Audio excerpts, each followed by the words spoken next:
네, 프란치스코 교황이 4박 5일간의 공식 방한 일정을 마치고 이제 귀국길에 오르는데요. 현재 서울 공항에 도착한 것 같습니다. 현장 화면 보시겠습니다. 네.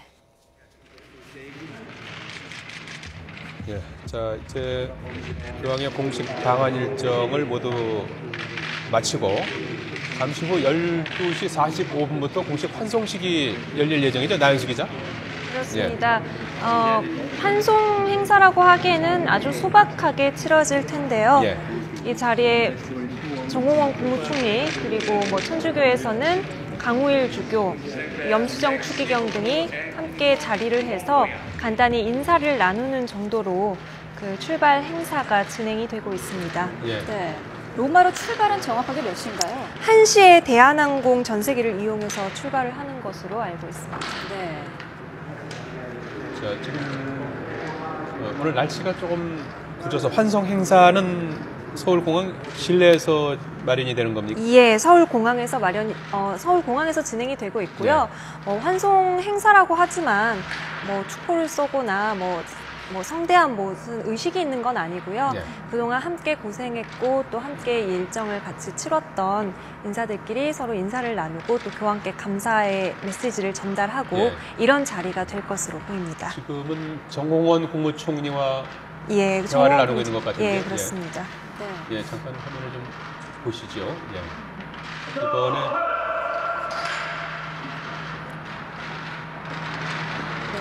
이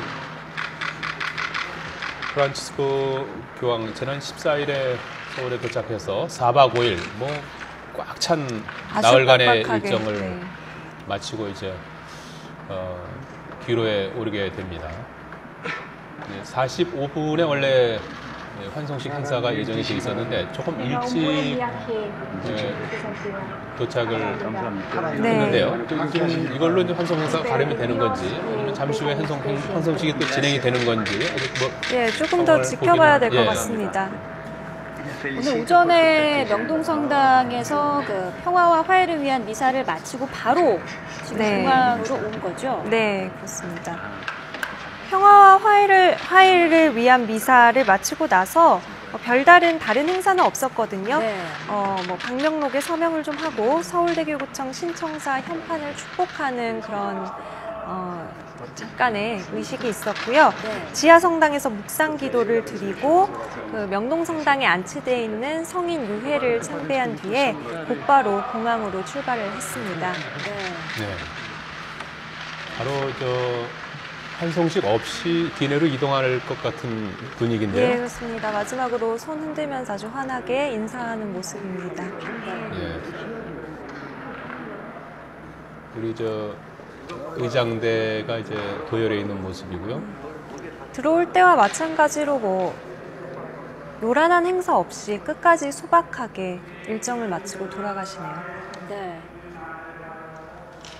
예, 비행기 바로 브릿지를 이용해서 기내로 들어가는 것 같죠. 예, 예. 그렇습니다. 자, 프란치스코 교황 지난 14일에 한국에 도착을 해서 4박 5일간의 일정을 마무리를 했는데요.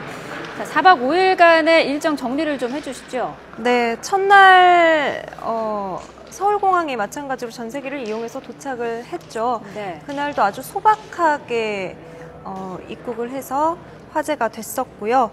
직후에 바로 청와대 숙소에 들렀다가 청와대를 예방하고 또 한국 주교들과 만나는 시간을 가졌습니다. 네. 다음 날인 15일에는 대전 월드컵 경기장에서 성모 승천 대축일 미사를 가졌고요. 역시 5만여 신자들이 모인 가운데 미사를 집전했습니다.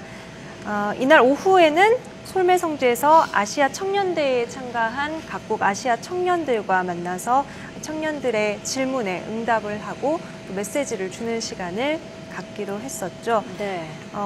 방한 사흘째 되는 날인 토요일 최대 행사가 있었습니다. 바로 광화문 시국식이었는데요. 이날 공식 초청된 신자들 17만 명 외에도 정말 100만 명에 가까운 일반 신자와 시민들이 몰려서 신복미사를 참례를 했고요. 네. 이어서 나흘째인가요? 예, 교황 14일에 우리나라를 방문할 때는 이탈리아 알리탈리아 항공 전세기를 네. 이용했고 이제 귀로에는 대한항공 전세기를 탑승해서 로마로 가게 됩니다. 이 대한항공은 참고로 로마 직항 노선이 있고요. 네. 우리나라 이제 국적기이기도 하고 오늘 그 대한항공 전세기는 교황 일행에게는 이제 대한항공에서 무료로 제공하고 네. 취재진에게는 이제 탑승료를 이제 받는 것으로 이렇게 알려져 네. 있습니다. 아마 이미 이제 들어가서 착석을 하고 있을 것 같은데요. 이 교황이 해외 방문할 때는 이탈리아 국적기를 전세로 이용하고 귀국 시에는 방문국의 국적기를 이용한다는 이제 관례에 따른 것으로 네. 이렇게 전해지고 있습니다. 프란치스코 교황의 귀국편 전세기에는 교황과 교황청 관계자, 수행원, 취재진 등 모두 100여 명이 탑승할 것으로 이렇게 전해지고 있습니다. 네. 네. 자, 나연수 기자. 네. 예. 이제 4박 5일간에 아주 뭐 짧지만 네. 78살의 고령의 나이에도 불구하고 상당히 바쁘게 일정을 소화하지 않았습니까? 네. 역시 그 프란치스코 교황의 그 방한 일정 가운데 백미라고 할 수 있는 것은 이제 시복식 행사와 또 네. 아시아 청년 대회 이 두 가지 아니겠습니까? 네. 이 시복식 행사의 뭐 의미였다고 할까요? 이런 건 어떻게 이해하면 되겠습니까? 시복식 이제 언론을 통해서 많이 보도가 됐기 네. 때문에 많은 분들이 시복식의 의미에 대해서는 잘 아실 것 같습니다. 이 시복식이란 게 가톨릭 교회에서는 성인의 바로 전 단계를 복자라고 하는데 이 복자 칭호를 내리는 행사, 이게 바로 시복식입니다. 보통은 로마 교황청에 있는 시성성 장관이 하게 되는데 이렇게 교황이 직접 그 나라로 가가지고 시복을 해주시는 거는 아주 이례적인 것이기 때문에 일단 거기서 의미가 있고요. 이번에 시복식을 통해서 복자 칭호를 받는 분들이 한국교회 초기 순교자들입니다. 그러니까 기록도 거의 제대로 남아있지 않던 분들. 네. 이르기는 1700년대 초반부터 시작을 해서 1800년대 중후반까지.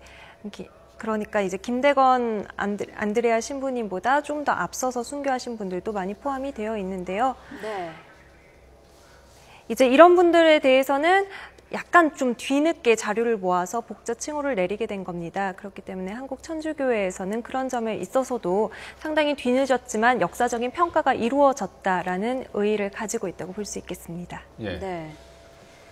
자, 오늘 이제 마지막 일정으로 명동성당에서 네. 평화와 화해를 위한 미사를 네. 열었는데 그 미사 시작 전에 위안부 할머니들을 만나서 일일이 한 분 한 분과 악수를 했어요. 네, 이것도 참 여러 가지 국내적으로도 또 국외적으로도 많은 의미를 가지고 있는 장면이 아니었을까 네. 싶은데요.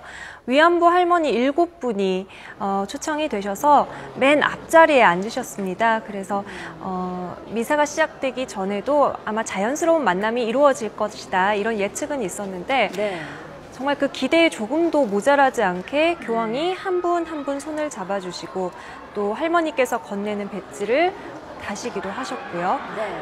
그리고 뭐 편지도 받아주시고 정말 정성을 다해서 위로하고 기도하는 모습으로 위안부 할머니들을 만나셨죠. 네. 지금 화면에 나오고 있습니다. 오늘 미사에 함께한 분들이 어떤 분들이었죠? 위안부 할머니 7분 외에도 쌍용차 해고 노동자, 그리고 제주 강정마을 주민들, 밀양 송전탑 건설 예정지역 주민들, 또 용산 참사 피해자들 있었습니다. 이분들은 말하자면 우리 사회에서 가장 힘이 없고 소외되고 그리고 사회 갈등 때문에 많이 상처를 입으신 분들이거든요. 네. 그런 의미에서 평화와 화해를 위한 미사에 초청이 되셨고요. 북한 신자는 초대를 하지 못했지만 여러모로 노력을 했지만 끝내 실패를 했습니다. 대신에 이 분단 전에 북한의 평양, 원산 함흥교구에 소속돼 있던 사제와 수녀님들, 또 그 지역 신자들, 지금은 실향민이겠죠. 이런 실향민들과 세터민, 또 납북자 가족들이 함께했고요. 중고등학생 50명, 한국 천주교의 미래를 위해서 중고등학생 50명과 일선에서 일하고 있는 경찰, 환경미화원, 이런 아주 평범하지만 성실하게 살아가는 그야말로 우리 이웃들이 초청이 됐습니다. 또 서울대교구 직원과 전국 16개 교구 성당 사무장들도 함께 초청이 돼서 미사를 참여했습니다. 예. 오늘 미사에는 박근혜 대통령도 초청을 받아서 참석을 했는데요. 미사의 강론에서는 사실상 이제 프란치스코 교황이 한국에서 남긴 마지막 메시지였는데 한마디로 어떻게 요약할 수 있겠습니까? 한마디로 요약을 하자면 뭐 평화 화해 메시지라고 크게 볼 수 있겠는데요. 예. 두 가지 이야기를 언급을 했어요. 강론에서. 네. 처음에 재난과 분열로 흩어졌던 백성이 일치와 번영 속에 다시 모이게 한다는 하느님의 말씀을 전하면서 이스라엘 백성에게 그랬던 것처럼 이것은 우리 한반도 민족들에게도 시사하는 바가 있고 희망이 있다. 다만 우리가 그 과정에 가려면 우리 각자가 또 우리 사회가 소외받은 사람들, 또 불운한 사람들, 일자리를 얻지 못한 사람들을 얼마나 관심을 가지고 지켜주고 있는지 각자 반성을 해야 한다. 라는 이야기를 했었고요. 네. 또 용서에 대한 이야기가 있었습니다. 이거 아주 유명한 일화이기 때문에 기독교인들이라면 아실 법한데요. 베드로와 예수의 대화에서 베드로가 제 형제가 죄를 지으면 몇 번이나 용서해 주어야 합니까? 7번까지 해야 합니까? 라고 묻자 예수가 이렇게 대답을 했죠. 7번이 아니라 77번까지라도 용서해야 한다. 이 이야기를 언급을 하면서 만일 우리에게 잘못한 사람들을 용서할 준비가 되어 있지 않다면 우리가 어떻게 평화와 화해를 위해서 정직한 기도를 바칠 수 있겠느냐라고 되묻습니다. 결국엔 평화와 화해를 위한 미사지만 이 미사를 드리기에 앞서 우리 자신을 반성하고 우리 사회를 한번 돌이켜보자는 그런 의미로 읽을 수 있겠습니다. 네. 예, 앞서 전해드린 대로 프란치스코 교황 당초 12시 45분부터 이제 서울공항에서 환송식을 갖고 1시에 이륙할 예정이었었는데 당초 예정보다 조금 한 10분 정도 일찍 도착해서 별도의 환송식 행사 없이 환송 나온 분들하고 이제 악수하고 포옹하고 교단 관계자 그리고 정홍원 국무총리 등 이제 정부 관계자하고 이제 인사를 나누고 지금은 대한항공 전세기편 안으로 브릿지를 이용해서 안에 들어가서 이제 이륙을 기다리고 있는 그런 상황이 되겠습니다. 아직 브릿지는 연결돼 있는 그런 살짝 분리가 된 것 분리가, 같은데요. 이제 탑승이 완료가 된 것 같습니다. 현장 오늘 날씨는 아침부터 비가 서울에 좀 내렸었는데 간간히 중요한 순간마다 비가 그치는 지금도 이제 서울공항에 비가 지금 그친 것 같은데요. 뭐 비가 내리지 않는 가운데 좀 이륙했으면 하는 그런 바람인데요. 잠시 후 이제 이륙을 앞두고 있는 교황을 태운 대한항공 전세기의 모습을 볼 수가 있습니다. 네. 그래도 그 프란치스코 교황 방한 기간 동안 날씨가 크게 나쁘지 않았습니다. 특히 가장 걱정했던 광화문 시복식 같은 경우에는 그날 기온이 한 29도 정도 됐다고 하는데요. 상대적으로 선선한 날씨여서 큰 무리 없이 행사를 마칠 수 있었습니다. 네. 자, 오늘 이 교황의 출국이 사실 너무 조용하고 지금 금방 비행기 안으로 들어와서 조금 당혹스러운데 오늘 또 미사 뒤에 특별한 봉헌이 있었다고 해요. 네, 그렇습니다. 아무래도 이제 한반도 평화를 위해서 그런 한반도의 평화와 어떤 남북관계 긴장 같은 것들을 조금 완화시켜보자라는 그런 의미에서 담긴 봉헌이었던 것 같은데요. 이 서울대교구장인 염수정 추기경이 사실 평양교구장 서리를 지금 겸하고 있습니다. 그렇기 때문에 철조망으로 만든 가시 면류관을 봉헌을 했어요. 이 가시 면류관이라는 게 그 십자가의 예수상을 보면은 머리에 쓰고 있는 가시관을 말하는 거거든요. 근데 이걸 아주 특별한 재료로 만들었습니다. 38선 철조망으로 만들었거든요. 실제 철조망 해체한 그 철조망을 갖고서 면류관을 만들었다면서요? 가시 면류관을 만들고 파티마의 성모상과 함께 그 명동성당 안에 있는 문화관 1층에 전시를 해서 봉헌을 한 사례가 있습니다. 네. 오늘 아침 또 의미 있는 만남이 있었습니다. 이 명동성당 그 미사에 앞서서 우리나라는 또 다양한 종교가 같이 공존하는 그런 나라 아니겠습니까? 뭐 이런 우리나라 같은 나라도 많지 않다고 하는데요. 그래서 천주교 이제 지도자가 오셔서 다른 종교 지도자들 12명이 한 자리에 모여서 의견을 나눴는데요. 장하영 기자의 리포트로 잠시 보시겠습니다. 한국에서의 마지막 미사 직전 프란치스코 교황은 명동성당에서 이웃 종교 지도자들을 만났습니다. 조계종 총무원장인 자승 스님의 합장에는 함께 두 손을 모았고 정교회 조성함 대주교와 뺨을 맞대고 인사를 했습니다. 성공회 김근상 주교가 가지고 온 둥근 십자가에는 입을 맞추며 고마움을 표시했습니다. 손님보다 먼저 앞으로 나아가 손을 맞잡기도 했습니다. 서로 다른 의상만큼이나 종교 지도자들이 교황에게 전하는 메시지는 다양했습니다. 로마 교황 측에서 한국 제사를 공유해 주신 데 대해서 대단히 감사스러워.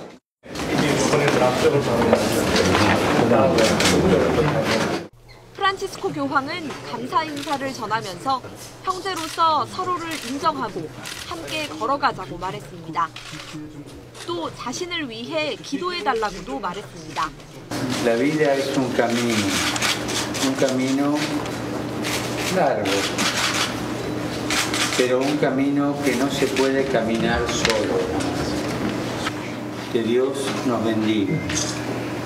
Y por favor les pido que recen por mí. 이번에 초대된 종교 지도자들은 12명으로 당초 한국을 대표하는 7대 종단이 참여하기로 했다가 범위가 더 넓어졌습니다. 각 종교를 대표하는 지도자들은 교황과 함께 기념 촬영을 하고 교황이 집전하는 미사에도 참석했습니다. YTN 장하영입니다. 예, 이제 프란치스코 교황 이제 서울을 떠나기 직전인데요. 네. 프란치스코 교황의 그 4박 5일간의 말과 행동이 많은 분들에게 이제 어떻게 보면 좀 다소 이제 파격적인 것처럼 이렇게 받아들여지기도 하지 않았습니까? 네. 이 서울공항에 발을 디뎠을 때부터 뭐 일관되게 소탈한 그 행보를 보였죠. 네, 그렇습니다. 사실 뭐 발을 딛기 전부터라고도 볼 수 있을 것 같은데요. 네. 그 교황이 한국에 들어와서 소형차를 탄다, 그것도 국산 소형차를 탄다라는 소식이 알려졌을 때부터 상당히 우리 국민들에게는 깜짝 행보로 보였을 법합니다. 네. 그 소울을 탔죠. 그리고 그 공항에 도착해서 내려서도 별다른 큰 행사 없이 간단하게 박근혜 대통령의 영접을 받고 그리고 인사를 나누고 특히 세월호 희생자 유가족 같은 그런 분들하고는 손을 잡고 이야기를 잠깐만요. 하고. 지금 대한항공 전세기가 이제 브릿지를 이탈해서 서서히 이륙을 활주로 쪽으로 이제 이동하려고 움직이고 있는 모습을 볼 수가 있습니다. 하늘에는 약간 구름이 껴 있지만 비는 지금 내리지 않고 있는 것 같고요. 오늘 서울에 비 예보가 돼 있었는데 지금은 그 좋은 뭐 비교적 양호한 날씨이고 원래 1시에 이제 이륙할 예정이었었는데요. 네. 대략 약간 1시 직전쯤 뭐 이륙하지 않을까 이렇게 보입니다. 오늘 대한항공이 교황을 위해 준비한 항공기 보잉 777 기종이고 1등석이 8석, 비즈니스석이 28석, 일반석이 212석이라고 그래요. 예. 아마 이 출국할 때도 평소에 그 소탈한 그런 성품을 또 볼 수가 있었던 것 같아요. 이제 환송식, 별도의 환송식 없이 뭐 이제 간단하게 정부 관계자, 그다음에 교계 관계자들하고 간단하게 인사를 나누고 기내로 이제 들어가는 모습을 볼 수가 있었습니다. 입국할 때도 교황이 1등석에 앉지는 않은 것으로 알려졌는데 지금 대한항공을 타고 로마로 가는 길에도 1등석에는 앉지 않을 것으로 예상이 되고 있죠. 그렇습니다. 아무래도 교황이 그거는 정확하게 예단하기는 좀 어려울 것 같습니다. 보안상 이제 그거는 이제 공개하지 않았는데 대한항공에서도 뭐 나중에도 알려지지 않을 것 같기도 하고요. 네. 예. 물론 이제 자리는 마련이 됐다고 하죠. 네, 자리는 마련이 되어 있지만 본인이 몸의 수고 같은 것을 마다하는 성격이 아니시기 때문에 예, 이 대한항공 기내에는 이 업무 수행과 외국어에 능숙한 베테랑 조종 승무원, 객실 승무원이 배치돼서 교황 일행의 편안한 귀국을 도울 예정이라고 하고요. 이 교황이 방한할 때도 알리탈리아 항공을 특별히 개조하지 않았다고 하는데 이번에도 특별한 개조하지 않고 일반 항공기가 그대로 사용이 됐고 전세기 운항을 이렇게 바티칸까지 이제 갔다가 이제 돌아올 때는 일반 또 승객들을 태울 예정이라고 네. 합니다. 네. 예, 이제 교황은 이제 4박 5일간의 방한 일정을 모두 마치고 이제 떠나기 직전인데요. 네, 참 네. 많은 분들이 아쉬움과 아쉽죠? 네. 감사와 여러 가지 감정을 지금 비행기가 떠나는 모습을 보면서 느끼실 것 같습니다. 네. 이 프란치스코 교황 4박 5일간의 일정, 뭐 짧은 만남이지만 상당히 긴 여운을 남겼던 그런 만남이었던 것 같고요. 가는 네. 곳마다 이제 많은 감동과 울림을 남겼고, 네. 그야말로 세월호 이후에 상당히 그 상처받았던 분들, 그리고 좀 가라앉았던 우리 사회에도 큰 어떤 위로의 시간이 되지 않았을까 네, 하는 그런 생각이 드는군요. 네. 예. 그렇기 때문에 아마 가톨릭 신자뿐만 아니라 일반 시민들 또 국민들께서 프란치스코 교황 방한에 큰 관심을 가지고 또 열성을 보내시지 않았나 그렇게 생각이 듭니다. 네. 네. 시민들의 반응도 폭발적이었습니다. 오늘 명동성당에서 있었던 평화와 화해 미사에서도 뭐 안에 참석자만 한 1,000명 되고 그 네. 인근에 명동 일대 또 수많은 시민들이 오셔서 비바 피파를 외치면서 또 환호했는데 가는 곳마다 이제 이번에 그러지 않았습니까? 네, 예. 그렇습니다. 자, 이 프란치스코 교황에게 사람들이 열광하는 이유를 김선희 기자가 짚어봤습니다. 무엇이든 작고 소박한 것을 좋아하는 교황. 아이만 보면 길을 가다가도 멈춰서 머리를 쓰다듬는 교황. 아픔을 가진 모든 소외된 사람들을 잊지 않고 챙겨주는 교황. 장애 아들에게 2배의 사랑을 베푸는 교황. 시민들은 상처받은 사람들을 보듬는 교황의 손길에 감동하고 소탈하게 웃는 모습에 시름을 잊었습니다. 세월호 사고를 비롯해 군병사 사망 사건, 끝이 보이지 않는 정치 싸움에 지친 사람들은 교황의 미소와 손길에 위로받았습니다. 그 어렵고 힘들고 소외된 사람들이 많은데 너무 잊고 산 건 아닌가 하는 생각도 들면서 좀 기도를 많이 해야겠다는 생각도 들었습니다. 이 때문에 교황이 가는 곳이면 어디든 신자뿐 아니라 일반 사람들까지 넘쳐났습니다. 광화문 광장에 100만 명의 인파가 몰린 것을 비롯해 솔메성지와 해미성지 등 종교적 장소에도 사람들이 몰렸습니다. 인자하시고 온화하시고 항상 어린이를 좋아하듯이 항상 웃는 얼굴이 너무 천진난만하셔가지고 꼭 하나님 예수님을 보는 것 같은 그런 마음입니다. 이미 미국 경제전문지 포춘이 선정한 세계에서 가장 영향력 있는 지도자로 꼽힌 교황은 트위터 팔로워만 1,400만 명이 넘습니다. 트윗 한 개당 평균 10,000회 이상의 리트윗이 발생하는 세계에서 가장 영향력 있는 계정 중 하나입니다. He has captured the imagination of people around the world, not just Catholics. He's changing the mission of the church to focus on poverty and how to alleviate it. And he has really inspired a lot of people in this very short period of time to follow his lead. 프란치스코 효과라는 용어가 나올 만큼 그의 말 한마디, 행동 하나하나는 종교를 뛰어넘어 일반인들의 마음까지 사로잡았습니다. 인간을 사랑하고 더불어 함께 살아가라는 교황의 진실되고 선한 마음이 사람들에게 큰 울림을 주기 때문입니다. 혼탁한 세상에 한 줄기 빛이 되고 있는 프란치스코 교황. 삶에 지쳐있는 우리 국민에게도 따뜻한 위로와 희망을 던져주고 있습니다. YTN 김선희입니다.